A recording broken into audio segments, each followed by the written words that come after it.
This is the Kia EV6 GT. It has 576 horsepower and will do 0 to 60 in 3.2 seconds.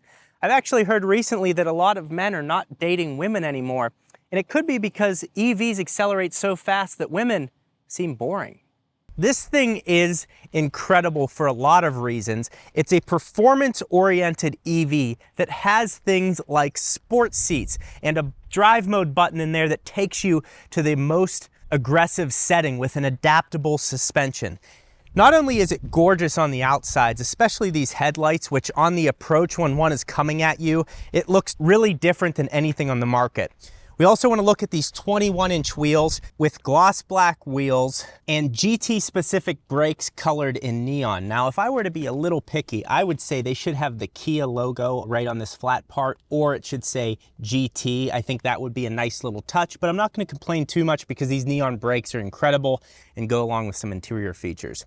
We also have these sticky Goodyear summer tires, and like I said, it is an adaptable suspension, so when you put it in its more aggressive drive settings, you can feel the car firm up, it becomes a lot more rigid. Moving around the side of the car here, black mirror caps with these black A-pillars, just really sporty looking and sleek. If there's one thing that this car has through the entire design language, it's sleek and efficiency. You can even see this part right here on the hood. This is all done for structural rigidity. It's like if you have a piece of paper just floating there, it's not very rigid. But if you take that piece of paper and you crease it, all of a sudden it has structure. That's why they do this to these hoods. And there's also cuts on the inside, so when you crash, they fold up in the air and don't cut your head off. You can also see that the door handles here are recessed into the side of the car, which is becoming very popular for just cars in general, not just EVs. So they're presenting door handles, and you can see they just pop open. Door sounds great, sounds expensive. This being a $62,000 car, you want it to all sound tight. Moving on to the back of the car, again, gloss black along the side here. Looks really good with the wheels, and you still have the neon GT specific calipers in the back. Moving on to the rear of the car, this in my opinion is one of the most beautiful parts of it, is this brake light here that extends all across the back and actually acts as like a deck lid spoiler. So again, the design language is really well done. The spoiler reminds me of my Focus ST that I used to have. You can see that it comes swooping off the back with inlets there, just letting air flow smoothly over the back and directing some of it down. Additionally, you have a reverse light that sits down here, almost like a little diffuser thing. Again, these are diffusers. They're not working, but it does look very clean, very nice back here. I love this Kia logo. I love the GT badging here. There's GT badging all over the car, and we'll get into that shortly. So now that we've taken a look at the exterior, we're going to take a look at the interior and some of the infotainment, and then we're going to take it for a drive. So on the rear of the car, I mentioned the GT badging. There's a few more inside the car. First, on the backs of the seats here, GT. Second, all the way over here, there's a little carbon fiber plate that also says GT. And then additionally, you have this final one here that's green. This puts it into the most aggressive drive mode that you have. This gives you two options. So when you click it once, it puts it into the most aggressive mode. Click it again, it'll put it into individual mode, which lets you customize exactly how you want that drive mode to be. The other thing about the interior that's interesting is these are sports seats. So I love that this car is the highest trim, and they don't want it to be comfortable. They built it for a specific reason, to be fun. You can take it on the track or take it in canyon roads, and it has specific seats. What's interesting is these are not power seats. These seats, they do have the Alcantara and they have the neon trim matching the brake calipers, but they're not power. So for a $62,000 car, they decided to shed some weight there and have these be totally manual seats, which I don't know. I appreciate them, you know, sticking to that, but also I could see that turning away some buyers for this car just specifically because of that feature. But who knows? You guys will have to let me know in the comments what you think about that. We also have heated seats on both sides. This does not have cooled seats. It has a heated steering wheel as well. And the gear selector is this knob right here, which you can turn for reverse, neutral, and drive. To put it in park, you click that right there and it puts you into park. Now, the steering wheel itself is fairly sporty because it does have a flat bottom. It's fairly small. It has the lime green stitching. Again, just these little touches that Kia did. It's so well done. I really appreciate it.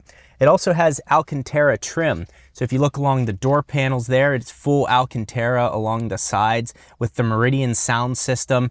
And there's this interesting design up on the dashboard here. And this whole dash even kind of reminds you of like Lamborghini or Audi, just the way it's squared off and the vents point at you in a certain way. I really like this. It also transfers over to the center armrest. It's a nice material. It's rubber. Everything in this is like performance oriented. It does have the same 77.4 kilowatt hour battery that like the Genesis electric GV70 has that I just drove, or the Ioniq 5 or Ioniq 6. So a lot of them, they all share that same battery, but it's amazing what they've been able to extract out of it in different variations of platforms that they've put that battery in. So now let's jump into the back seat. I'm going to kind of show you what that is like. I'll put this into my comfortable driving position. Again, I am 6 feet tall. I'd say that's pretty comfortable right there. Maybe crank it down a little bit. Yeah, right there is comfortable. Let's go into the back. All right, into the back of the car. First thing I notice is you do have heated seats back here. Very nice. Again, showing us the Meridian sound system and Alcantara trim on the sides. So they're taking care of the back seat customers. I appreciate it. Also, one thing I love this in the Ioniq 5, these vents right here.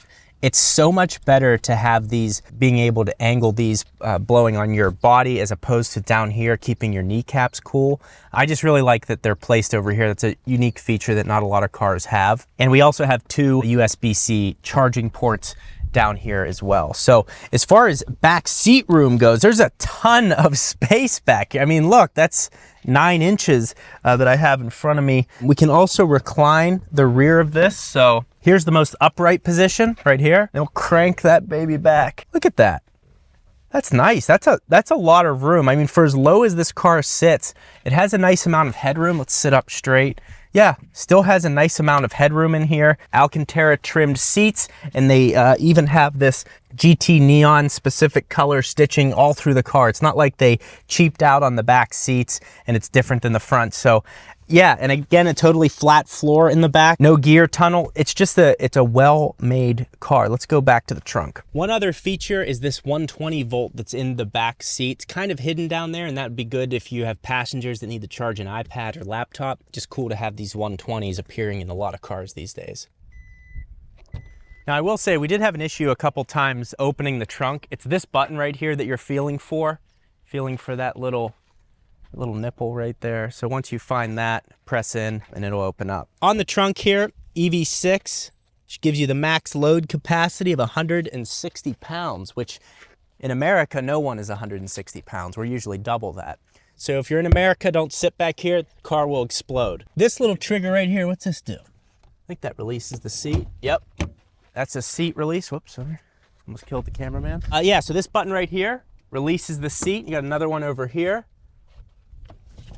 Boom, works perfect. So it's a manual thing, it's not motorized, and that really opens up the back of the car. I'd imagine you can fit a mountain bike in here. If you pull, you might be able to get it in one piece, or you may have to pull the front tire off, not totally sure. I don't know why I'm talking about mountain bikes, because I don't even ride them. Let's see what we got in the trunk. Okay, you can keep a couple Game Boys down here. I don't know. Just plastic underneath there, not much storage. The trunk isn't very exciting, but whoever said it needed to be. Now, one thing with EVs and what I really like that Tesla does is they don't have a start button. You get in the car, it's ready to go. So this does have a start button. So you press that right there, starts up, confirm whatever that is.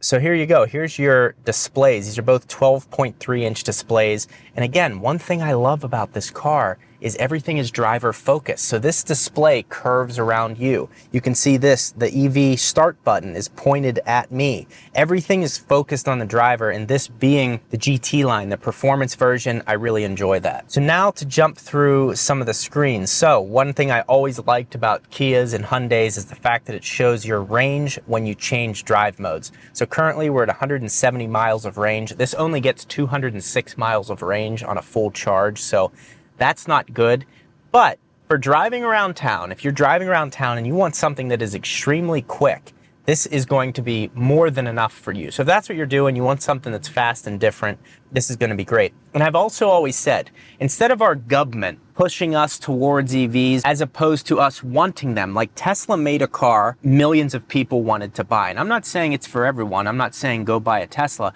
but I'm saying that millions of people on their own decided, hey, this car is good enough for me. And this EV6 GT is similar to that in that it does a lot of things really cool. It can seat 5 people comfortably. It can do 0 to 60 in the mid 3s. It has all-wheel drive, different drive modes. This is what an EV needs to be. It needs to be something different. You need to give the consumer a reason to walk away from their gas car, which is really convenient. You're able to go to the gas station, fill up in 5 minutes. You need to pull them away from that and create cars that are really technologically advanced and drive well. And they did that here. So with our drive mode, when Eco, 170 miles of range, Normal, 165, Sport, 160, and GT mode, 154 miles of range. So that's a 16-mile range loss difference if you go from Eco to the most aggressive modes. So 170 compared to 154, it's pretty crazy. But I appreciate that they show you that. Now in the paddle shifters here, so if we click it down, you can see right here on the screen, it says level 3. Now it says max regen, and then you can kind of downshift it all the way to no regen, and it'll just kind of glide like a normal car. So this is a touchscreen. It can also partially be controlled by this mode button right here. But just a couple things to show you here. So if you click on EV, and then it'll show you your percent battery charge. It'll kind of show you where you're at. It'll show you if we turned our AC off, for example, we would have 193 miles of range, but currently with it on, we have 170 miles of range. So just nice features that as new EV owners, because basically everyone is a new EV owner, nice information to have. If we click the car right here, it takes us into this screen, which shows you how long it will take you to charge if you're on a DC charger. So if you're on a 350 kilowatt charger, 23 minutes to go from 86% to 100%. Don't let that deter you though. Normally you are not charging your car to 100%. If you want to charge from 10 to 80% in this car, it takes only 16 minutes. And normally you're plugging in your car and charging it at home. Using the third-party charging network is really only for road trips unless you don't have a charging solution at home. Personally, I don't think if you have a good charging place at home, I don't recommend getting an EV yet because I think that can be a nuisance. People do it. People write in the comments, hey, I go to a charger. It's not a problem at all. That's fine. Just something to think about before, you buy an electric vehicle and then you're kind of stuck with it.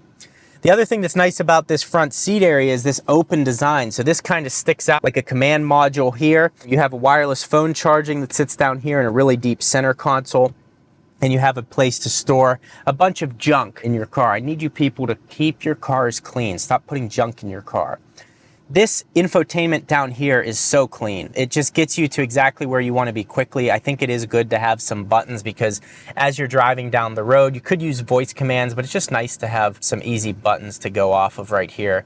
It does have Apple CarPlay. It has this thing called Sounds of Nature. Let's listen to the lively forest.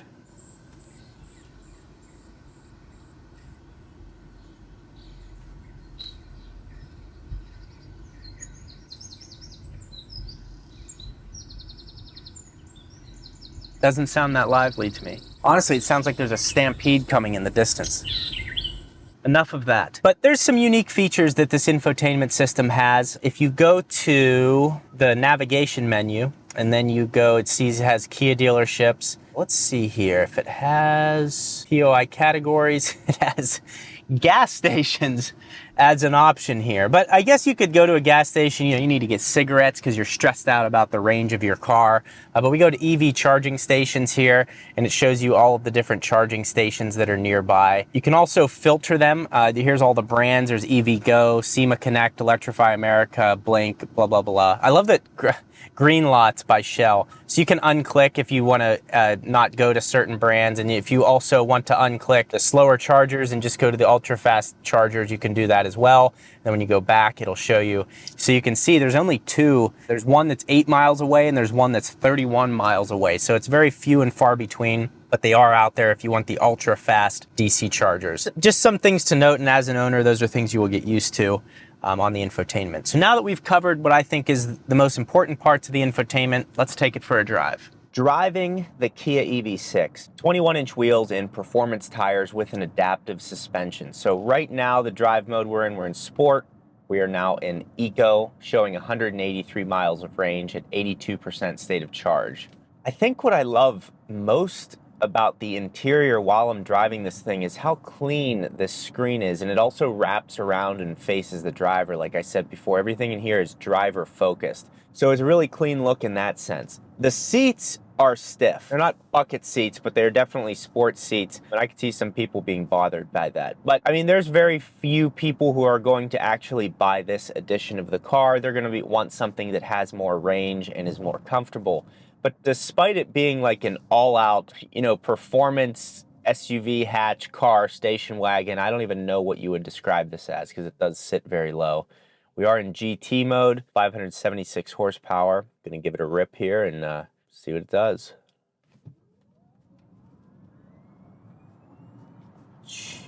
Oh my goodness. Yeah, I mean, this thing is extremely quick, obviously. The 0 to 60 time is 3.2 seconds with 576 horsepower. And then you have a lot of space in here. And also, in that mode that I'm in right now, in GT mode, traction control is off. So you can slide this thing and do donuts and really send it. It will deliver in a way that a lot of other EVs won't. Steering wheel is fine. I think the shape's a little weird. It's kind of thin, and then it has, instead of it being like a, you know, jagged edge on the flat bottom, it's just kind of softly rounded, but we'll give it a pass there. The visibility out of the sides is fine, and out of your blind spots is good. And then all of the, you know, materials in here give you a quiet cabin. The doors close perfectly, build quality is very good, paint quality seems to be very nice. I'm gonna say very. Just gonna keep saying very. They did a good job with this vehicle. It has quality where it needs to be. It makes a lot of sense. It also does things that, you know, like the Tesla Model Y and other performance EVs, there really aren't many performance EVs, but it does things better than that. For example, having 5 separate drive modes, you can really dial it in and customize the car to be exactly how you want it to be. Also having an adaptive suspension. Yes, this is a sports car, but it needs to have some comfort features as well, so you can try and sell it to as wide of an audience as possible. And it does work. The adaptive variable suspension does make a difference, especially when you get into GT mode. You just feel more of the imperfections on the road, which if you were on the racetrack would make a lot of sense on the road. You're kind of like, you know, what's the point of this? But for going on a sprint race or a racetrack or something like that, a canyon road, you're going to want that suspension to tighten up, and it's nice that it actually makes a difference. So if we go back into, we'll just go into normal mode. Normal mode is how you're going to drive most of the time, and that is just done really nicely. You still get a ton of performance. You still have all-wheel drive. In eco mode, it decouples, and I'm pretty sure it just turns into rear-wheel drive, so you're getting more range, and you're just not tempted to constantly jam the throttle and go 0 to 60 in 3.2 seconds and blow everyone out of the water. But it is fun. I do recommend it occasionally, and I'm a doctor. And you see, I didn't even mean to hit the button, but I hit the button. And then there's My Drive mode, which can be configured here. So if you click on settings, you can do your motor on sport, steering sport, suspension, slip differential, and your stability control. So you can customize all of these different settings between normal, sport, and sport plus. So there's so much that you can dial in on your personal drive mode. So when you click this GT button, if you don't want to be in GT mode, you want to go to My Drive mode, everything will change to be exactly how you want it to be, and you can set those settings. So again, as an enthusiast, as someone that wants to buy a car that is extremely efficient, but also a performance car that you can dial in and just tinker, this has all of that. It's funny, they show like an Ioniq 5 body on here, and there also is an Ioniq N coming. So that's going to be really something. So they've filled a gap in the market and also made it look really good. I mean, this is shocking to see coming up the road, especially head on, the way the daytime running lights are, and at night, the LEDs. It looks really cool. It looks aerodynamic. So Kia, excellent job here with this. Really, Kia, Hyundai, Genesis. The way that they're building their cars, that Genesis GV70 I drove was, I mean, it was insane. They all use the same battery, and then there's little tweaks between each of them. It's funny, like the Genesis GV70 does not have wireless Apple CarPlay. I'm actually not sure if this does either, so I haven't played with that because I've just been enjoying driving it. Love the open center console here. I like the sports seats. I like the GT badging that's all over the car. We do have a sunroof here. It's just well done. Now, if you want to see a comparison of this compared to a Model Y Performance, you're going to want to click this video right here. If that video doesn't pop up, it's because it's just not out yet, but it will be there.